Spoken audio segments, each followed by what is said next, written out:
this year, I did a 3-part studio vlog style series showing a week in the life of running a mouse ear small shop, and I got a lot of really good feedback related to that. I got quite a number of requests to do more videos like that, which I definitely would hope to do in the future. It just takes a lot of time to make those videos, and with all my health issues, things have been a little bit difficult. So what I thought would be fun to do today was a Q&A related to any and everything ears. For those who don't know, I run a mouse ear small shop on Etsy called Confectionear shop, so I make all sorts of sweet treat inspired ears. I started making ears back in fall of 2017, and I'm going to link to a video that I did kind of talking all about how I got started with ears, and it also shows my whole setup here. But I went on my ear shop Instagram page and asked people if they had any questions related to making ears, my shop, selling on Etsy.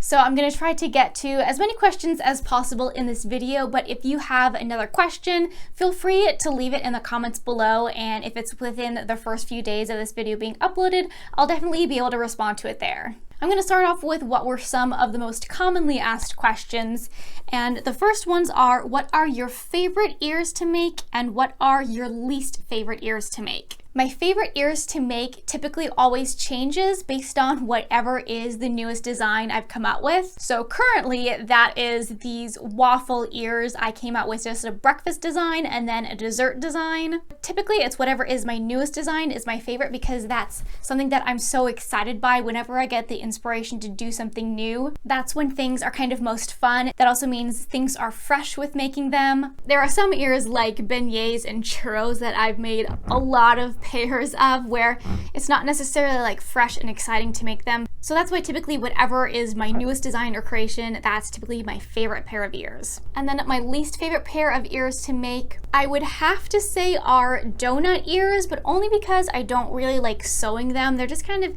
tedious to sew and, you know, are a little finicky and take extra time. So because they have the hole in the middle, you can't just, you know, sew a regular circle and call it a day. So it's not that I dislike them, and, you know, I love assembling them and decorating them, but sewing the donuts themselves are probably my least favorite part. Then a question that I got asked a lot was, how do you price your ears? And that is something that was always difficult and is still difficult, because I know I underprice my ears compared to the time and effort and materials and everything that goes into making them. I did just recently raise the prices by $1, and I kind of incrementally do that over time, but pricing can be difficult because especially when you're starting out, you need to have competitive pricing. So typically that's within like the $20 to $30 range, because if somebody is searching online for mouse ears and they see a pair of ears for $25 versus one for $35 and they look to be about the same, they're going to choose the cheaper pair.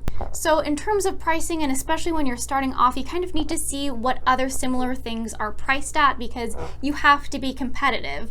But then now you also kind of have to take in mind that Disney currently sells their, I don't want to call them cheaply made, but mass-produced ears for $30. So you'd think that like any kind of handmade pair should be worth more than the Disney pairs. But the number one thing to keep in mind when pricing is you have to make sure you're at least making a profit. Be aware of the cost of materials that go into your item, and then also be conscientious of the amount of time that it takes to make. So my ears have kind of a price range. Some are at the lower end and some are at the higher end, and they fall along a spread range due to either two factors. One, some ears take a lot more time to make, and two, some ears have more costly or kind of more extensive materials. So I know I underprice my ears because I know based on the amount of time and effort I put into them, they really should be priced more.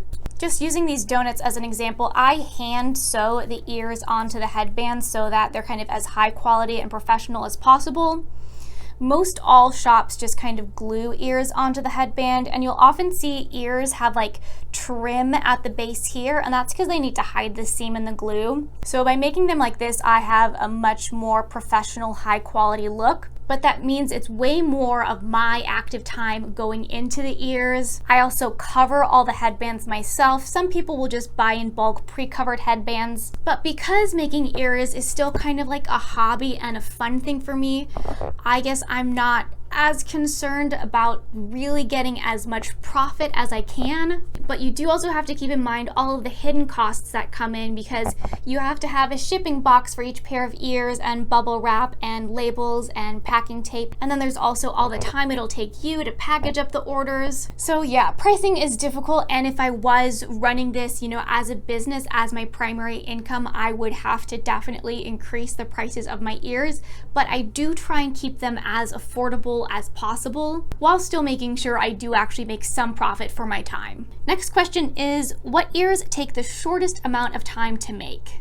By far, the quickest ears for me to make are my cotton candy ears. These were among the first ears I decided to create an ad in addition to my lollipop ears a few years ago. So these are easy to make because you just have to cover the headband, you have to cut out your fabric, sew the ears together, and then I again hand sew them onto the headband, then you cut out a bow.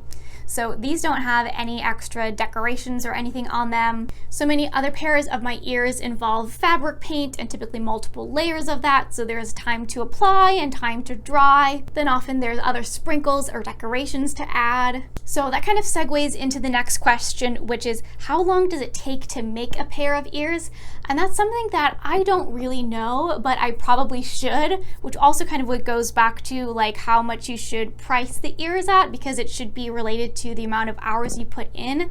But because I do everything in kind of bulk batches, like I'll cut out all the fabric together, and then I'll cover all the headbands at once, and then I'll sew all the beignets together, that I don't have as good an idea of how much time goes into a single pair of ears. But in terms of my active time on something, it's definitely going to be on the scale of hours. But in terms of like the amount of time it'll take to make a pair of ears will be on the scale of days, especially for like lollipop ears. Like you have to roll them out, then they should sit and dry for 3 days, then you have to glue them on and add a clear coat, which should dry for a day, and then you have to do resin, and that resin will need to cure for a day. So I wish I could have a more concrete answer or no, but I think I should time next time I go through kind of making a batch of ears, time out how long it takes to do each step, and then see how much time actually goes into each pair that I make. The next question we have here is, did you advertise on social media platforms, or did you just let the shop get popular on Etsy?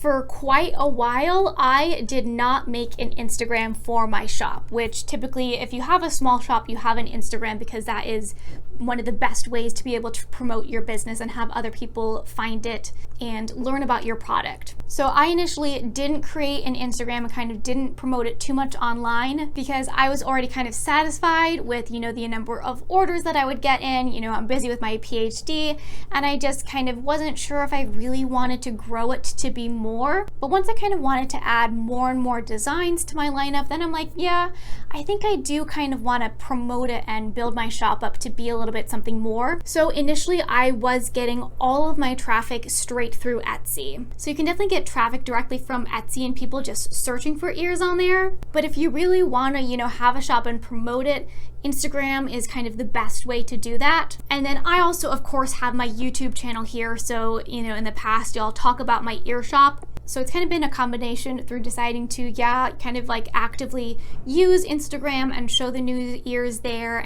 And I can talk about my shop on YouTube. That's what's really helped to grow my shop. But I definitely don't post too much on Instagram, and I don't, specifically create content for it to, try and keep growing my shop, just because I already do have a lot more demand than I can offer supply for my ears. So I would say currently kind of Instagram is like my source of information where I can talk about shop openings and show new designs, but I don't use it now as actively to try and promote my shop. Next is a kind of more general Etsy related question. Thoughts on selling on Etsy, pros and cons? I started selling things on Etsy back in 2009 when I was much younger. I had a little knitting business. So I have been around and familiar with Etsy for a very long time. And since then, Etsy has only grown in terms of, it's really a household name. There's tons of commercials on TV for Etsy. So people in the general public are very familiar with Etsy. and the type of things that Etsy offers. So therefore, Etsy is going to bring a lot of traffic and potential organic discovery to your shop. So there's no cost to setting up a shop on Etsy. It's not like there's any domain fees. You do have to pay listing fees, and they do take a percentage of every sale. But you know, if somebody types on Etsy, they want mouse ears, Etsy is already providing that site traffic directly to you, as opposed to if you just independently create your own website, you yourself have to bring the traffic over there. So if you're kind of just starting off and don't have a following, Etsy really is kind of foolproof. There's definitely some not so great things in that they want to make you offer free shipping on orders over a certain amount, and they're going to prioritize you in the search. And then they also have this thing where they'll create ads and put them on Google, and if somebody clicks and buys from that ad, they're going to charge you a fee, even though you had no say in whether or not you wanted something advertised. So there's definitely some downfalls, but it's really like a kind of no loss thing if you want to try and sell on Etsy. For me, it still works as a good place to have my ears because I only have shop openings about once a month. Typically, the bigger, more established shops will move over to their own websites based through Shopify. And that's good if you're at the point where you can generate and bring over your own traffic. But then you're also going to have to worry about paying domain fees and hosting fees and other Shopify related fees. Etsy really is the most easy and convenient way you can go. Then another question we have is, when you see a Disney treat, how do you come up with the plans to make the ears? So I actually have some examples of ears that are directly inspired by treats from the Disney parks. I have this candy cane Christmas donut pair. This is inspired by this actual donut that they had in DCA. And this was something where as soon as I saw that photo, I'm like, that would be amazing as ears because I had just learned how to sew donuts. And then I think, okay, yeah, I know how I can do crushed candy canes. You know, we'll do the fabric paint to look like frosting. So sometimes when I see a food that they've released, it's just kind of like immediately like sparks in my mind. Oh, that can definitely be ears. And then another example is this Rice Krispie donut ears inspired by this actual treat from the parks. So that's a treat where it took kind of a lot of time and effort to be able to figure out how can I make that into ears, because my struggle was I needed to figure out how to make it look like Rice Krispies. And sometimes it takes just kind of like looking out and finding the right product, and I found at home printable fabric. So once I kind of got over that design hurdle, then the rest was kind of, simple, straightforward. But with treats released, I'm always looking to see primarily things that are more circular shaped, or maybe they do have a mouse head shape. So like cookies and donuts are good. And then really it's just about finding the right materials to make it work. And then you have a pair of treat inspired ears. Then next up we have biggest ear design failure, ears that just didn't work out. So I think the ears it took me the longest to perfect were my shave ice ears. I went through so many failed prototype attempts of those because I had this really fluffy, wonderful fabric that I'm like, oh, I'm gonna dye this and it'll look like the shave ice with this great texture. But stupid me didn't pay attention and it was a synthetic fabric, so I dyed it, looked great, washed out every ounce of color because you really need 100% cotton to dye it. So then I'm like, okay, there is like spray paint for fabric, so I'll try and get the color on like that, and that looked absolutely awful. So then I finally figured out, okay, I have to have a good 100% cotton fabric, and then I figured out like to paint on the dye, but then I had other failures where colors would bleed too much and I'd lose all the yellow. But finally I figured out how to actually make them and make them look like shave ice ears. But it did take a lot to get to that point. I'm gonna try and get through just a few more questions here. So we have, do you ever worry about people stealing your design/ideas for ears, and what do you do? So there is a reason why in my videos I've never shown my full process of how I make my churro ears or how I make my beignet ears, because I know people will just steal it and copy it. I had the problem when I had my lollipop DIY tutorial. People would just steal it and create their own ones and sell them on Etsy. And that is a no-no. If there is like a specific DIY video showing you how to make something, you can't just use that and then turn it into your own profit. If it's like a general DIY video of, how to sew a pair of ears, perfect. But I have some other DIY videos where I know people have used it and profited from it. So you do have to be careful and cautionary with your work. Thankfully, I haven't had an instance where there's another shop who's like trying to imitate me or like steal and recreate my designs, because that does happen. Or even, you know, I'll see on Instagram scrolling through and like, oh, that looks like a photo from Castlebound Supply Co. That looks like their ears. And I'll click on it and it is this totally other shop that is just copying every single thing about their ears down to their whole aesthetic. And that's just like the worst, because it's like, don't you have an ounce of your own creativity? That's why I also think it's important to kind of have a niche in terms of what you do and what you make. But it's hard because, you know, if you do see somebody copying or stealing something, there's not much you can do other than message them and say, hey, don't do that. But yeah, so there is a reason why I keep some of my recipes more secret. And because that's something that I personally have worked really hard to perfect. You know, I fully made it my own, and I don't want to run the risk of somebody else out there just copying it and stealing it and profiting from it. We're just going to end with one final question, and that is, on average, how much time do you devote a day to your shop?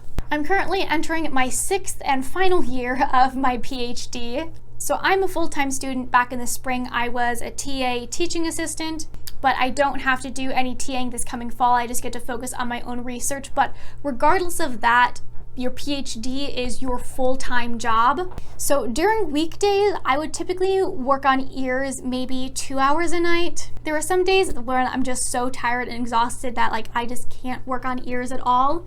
But I at least try and work on ears for an hour or two in the evenings. And then the weekends is pretty much entirely just working on ears. So like this past Sunday, I spent the entirety of the day packing up ear orders. You know, I'll still try and like sneak in the household chores and, you know, some relaxation time. But because making ears is still fun for me, it is kind of like a weekend activity. But it's pretty much like the entirety of the weekend that I'm working on orders. So ear making is very, very far away from being a full-time job for me. But like I said, if you have any other ear shop related questions, feel free to leave it in the comments and I'll try and respond to it. And also, if you're watching this video on the day that it's being uploaded, I do have an ear shop opening this afternoon at 4 p.m. Pacific time. So I'll be busy working on ear orders after that. But thanks for watching.